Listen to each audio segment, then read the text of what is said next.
Qatar పై ఇటీవల Israel చేసిన దాడుల నేపథ్యంలో 57 ఇస్లామిక్ దేశాల అధినేతలు ఒకే వేదికపై సమావేశమయ్యారు. ఇంతకాలం సొంత ప్రయోజనాల లక్ష్యంగా చూసుకున్న ఈ దేశాలు ఇప్పుడు ఇజ్రాయెల్ దాడుల తీవ్రతను ఒక్కసారిగా విస్తరించడంతో అవాక్కయ్యాయి. ఇదిలాగే ఉంటే రేపు తమపై కూడా ఇజ్రాయెల్ దాడులు చేయదన్న గ్యారంటీ ఉండదని గుర్తించాయి. దాంతో ఇప్పటి వరకు ఎడముఖం పెడముఖంగా ఉన్న అరబ్ ముస్లిం దేశాలన్నీ ఖతార్ పై ఇజ్రాయెల్ జరిపిన వైమానిక దాడితో ఏకతాటిపైకొస్తున్నాయి. అందులో భాగంగానే 22 అరబ్ దేశాలు, 32 ఇస్లామిక్ దేశాలు, మొత్తంగా 57 ముస్లిం దేశాలు ఖతార్ రాజధాని దోహాలో సమావేశమయ్యాయి. నిజానికి ఇజ్రాయెల్ దోహాలోనే దాడులకు దిగింది. ఇక్కడ జరిగిన దాడిలో 6 కీలకమైన వ్యక్తులు హతమయ్యారని చెబుతున్నారు. ఈ నేపథ్యంలో దోహాలో హాజరైన దేశాలు ఇకపై ఏ ఒక్క ముస్లిం దేశంపై దాడి చేసినా అది తమందరిపై దాడి చేసినట్లేనని సమిష్టిగా సమాధానం చెబుతామని గట్టిగా హెచ్చరించాయి. ఉమ్మడి రక్షణ కోసం అరబ్ నాటోను మరోసారి తెరపైకి తీసుకొచ్చాయి. అయితే అసలు అది ఆచరణలో సాధ్యమయ్యే పనేనా అనేది చర్చనీయాంశంగా మారింది. ప్రస్తుతం యూరోపియన్ దేశాలు ఏర్పాటు చేసుకున్న నాటో తరహా భద్రతను ఏర్పాటు చేసుకోవాలన్నది ఇప్పటి ఆలోచన కాదు. అరబ్ స్ప్రింగ్ తర్వాత ఉగ్రవాదానికి వ్యతిరేకంగా 34 ముస్లిం దేశాలు ఒక్కటవ్వాలని సౌదీ అరేబియా పిలుపునిచ్చింది. 2015లో మరోసారి ఈ తరహా ప్రతిపాదనను ఈజిప్ట్ చేసిన సార్వభౌమాధికారం, ఇతరితర కారణాలతో ముందుకు సాగలేదు. ఇప్పుడు ఇజ్రాయెల్ దాడులు ఈ దేశాలను ఒక్కతాటిపైకి తీసుకొచ్చాయి. కైరో వేదికగా అరబ్ నాటో కార్యాలయం ఏర్పాటు చేద్దామని ఈజిప్ట్ ప్రతిపాదిస్తోంది. ఈ అరబ్ నాటోకు తాము 20,000 మంది సైన్యాన్ని అందిస్తామని, ఈజిప్టీషియన్స్ 4 స్టార్ జనరల్ ను ప్రారంభ కమాండర్ గా నియమిస్తామని చెబుతోంది. ఎప్పటికప్పుడు నాయకత్వాన్ని మారుస్తూ ఉండాలని, త్రివిధ దళాలతో పాటు కమాండో యూనిట్లు, సైన్య సమగ్ర శిక్షణను ఏర్పాటు చేయాలని తీర్మానించింది. దీనికి పాకిస్తాన్, తుర్కియే, ఇరాన్ సమ్మతిస్తున్నాయి. డిప్యూటీ కమాండ్ పాత్రలో సౌదీ అరేబియాను, నిధులు, అధునాతన సామర్థ్యాల కూర్పు కోసం యుఏఈ, బహ్రెయిన్లను బాధ్యతలను చేయాలని ఈజిప్ట్ అనుకుంటోంది. Saudi Arabia, Turkiye, Iran, Iraq, Kuwait, Qatar, Egypt, Indonesia, Malaysia, Pakistan సహా 50కి పైగా దేశాలు అరబ్ నాటోలో భాగమయ్యే అవకాశాలున్నాయి. కొన్ని దశాబ్దాలుగా ముస్లిం దేశాలు ఎన్నోసార్లు పాలస్తీనాపై దాడిని ఖండించాయి. అయినప్పటికీ వెస్ట్ బ్యాంక్ లో ఇజ్రాయెల్ ఆక్రమణలు ఆగలేదు. ఎందుకంటే అమెరికా అండ చూసుకొని ఇజ్రాయెల్ చిన్నానలా రెచ్చిపోతోంది. అతి చిన్న ప్రాంతం కలిగిన ఇజ్రాయెల్ దేశం తనను తానుగా విస్తరించుకోవాలని చూస్తోంది. అందుకే తన యుద్ధం కేవలం గాజాకే పరిమితం చేసుకోకుండా మరిన్ని దేశాలకు విస్తరించాలని చూస్తోంది. తాజాగా గాజాను నేలమట్టంగా చదును చేసి తమ దేశంలో కలుపుకోవాలని చూస్తోంది. అందుకే ఆగకుండా దాడులు చేస్తూ జనాన్ని బీతావహుల్ని చేస్తూ తరుముతోంది. నిన్నటిదాకా వైమానిక దాడులు చేసిన ఇజ్రాయెల్ ఇప్పుడు భూతల దాడులకు దిగుతోంది. ఇప్పటికే లక్షలాది మంది పాలస్తీన్లు పొరుగు దేశాలకు తరలిపోయారు. మరి ఇన్నాళ్లు ఇంత రచ్చ చేస్తున్న గాజాను అగ్నిగోళంగా మారుస్తున్న ఇవే ఇస్లాం దేశాలు ఏమాత్రం పట్టించుకోలేదు. తాజాగా ఖతార్ పై దాడి జరిగిన తర్వాతే వారిలో కదలిక వచ్చినట్లుగా కనిపిస్తోంది. ముస్లిం దేశాల అతిపెద్ద బలహీనత వారి వద్ద తగినంత సైన్యం లేకపోవడం ఒక్కటే కాదు, ఇంకా చాలా విషయాలు ప్రస్తావనకు వస్తాయి. ముఖ్యంగా అంతర్గత విభేదాలు. సున్నీ ప్రాబల్య సౌదీ అరేబియా, షియా ప్రాబల్య ఇరాన్లు బయటకు కనిపించని పరోక్ష యుద్ధం చేస్తున్నాయి. పాలస్తీనాను కలిసికట్టుగా పరిష్కరించాల్సిన సమస్యగా కాకుండా పేరు తెచ్చిపెట్టే ట్రోఫీగా ఇస్లామిక్ అగ్రనేతలు చూస్తున్నాయి. 1973లో చమురు ఉత్పత్తులపై ఆంక్షలు విధించిన అరబ్ దేశాల వలన ప్రపంచ మార్కెట్లు కదిలిపోయాయి.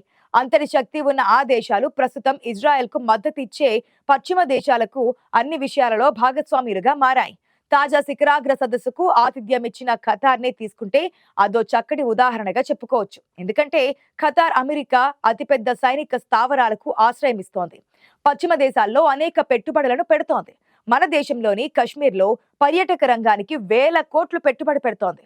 అయితే ఈ కూటమి ఏర్పాటుకు మరో కారణం టర్కీ, పాకిస్తాన్ ఒత్తిడి కూడా పనిచేస్తోంది. పాకిస్తాన్ ఎప్పటికీ ఇజ్రాయెల్ ను నమ్మదు. అందులోనూ భారత్ మిత్రదేశం అవడంతో తనతో ఏ సంబంధానికి ఇష్టపడదు. పాకిస్తాన్ పాస్పోర్ట్లపై ఇజ్రాయెల్లో మాత్రం పని చేయకూడదని రాసి ఉంటుంది. అందుకే అవకాశం దొరికినప్పుడల్లా విషం చిమ్ముతూ ఉంటుంది. అంతే తప్ప నేరుగా ఎదుర్కొనే సాహసం మాత్రం చేయదు. షెహబాజ్ షరీఫ్, ఆర్మీ చీఫ్ ఆసిమ్ మునీర్లు ఇస్లామిక్ కూటమి ఏర్పాటును లీడ్ చేస్తున్నారు. ఇజ్రాయెల్ పై ఎప్పటిలా కనీస చర్యలు కాకుండా ఖచ్చితమైన ఫలితాల కోసం అరబ్ సైనిక కూటమి అవసరమని సమావేశంలో అభిప్రాయపడ్డారు. ఇస్లామిక్ ప్రపంచంలో ఎవరి వద్ద లేని అణ్వాయుధాలు కలిగిన పాకిస్తాన్ అత్యవసర సమావేశానికి హాజరు కావడమే కాకుండా ఈ ప్రాంతంలో ఇజ్రాయెల్ ను అడ్డుకునేందుకు ఉమ్మడి టాస్క్ ఫోర్స్ ఏర్పాటు చేయాలని పిలుపునిచ్చింది. టర్కిష్ అధ్యక్షుడు రేసెప్ తయ్యప్ ఆర్డెగాన్ ఇజ్రాయెల్ ను ఆర్థిక పరంగా అణచివేయాలని పిలుపునిచ్చారు. ఇరాక్ ప్రధాని మెహ్మద్ అల్ సుడానీ కూడా నాటో తరహా కూటమికి పిలుపునిచ్చారు. అరబ్ ప్రపంచంలోనే అతిపెద్ద సైన్యం కలిగిన ఈజిప్ట్ అరబ్ నాటోగా పేరు పెట్టి సమిష్టి రక్షణ కవచం అవసరమని చెబుతోంది. దోహాలో ప్రధాన కార్యాలయం ఏర్పాటు చేయడంతో పాటు 20,000 మంది సైనికులను ప్రారంభ దశలో ఈజిప్ట్ తరపున అందిస్తామని చెప్పింది. అయితే ఇది ఎంతవరకు విజయవంతం అవుతుందనే దానిపై సందేహాలు కూడా ఉన్నాయి. పలువురు అంతర్జాతీయ నిపుణులు చెబుతున్న దాని ప్రకారం చాలా ఇస్లామిక్ దేశాలకు ఇజ్రాయెల్ తో సంబంధాలు బాగానే ఉన్నాయి. ఓ పక్క ఈజిప్ట్ అరబ్ నాటోకు మద్దతు ఇస్తూ ఉండగా ఇరాన్ మాత్రం దీనిని ఇస్లామిక్ రూపం ఇవ్వాలని చూస్తోంది. ఈ ఒక్క కారణంగా ఇది విభజనలకు దారితీసే అవకాశం స్పష్టంగా కనిపిస్తోంది. అయితే వీటిని ఏమాత్రం పట్టించుకోకుండా ఇజ్రాయెల్ తన పని తాను చేసుకుంటూ పోతోంది. ప్రస్తుతం గాజా నగరంలో పరిస్థితులు మరింత ఉద్రిక్తంగా మారాయి. కొన్ని రోజులుగా వైమానిక దాడులతో విరుచుకుపడుతున్న ఇజ్రాయెల్ బలగాలు నేరుగా ఆ ప్రాంతంలో అడుగుపెట్టి భూతల దాడులు ప్రారంభించాయి. ప్రాణభయంతో వేలాది మంది పాలస్తీనియన్లు నగరాన్ని వీడుతున్నారు.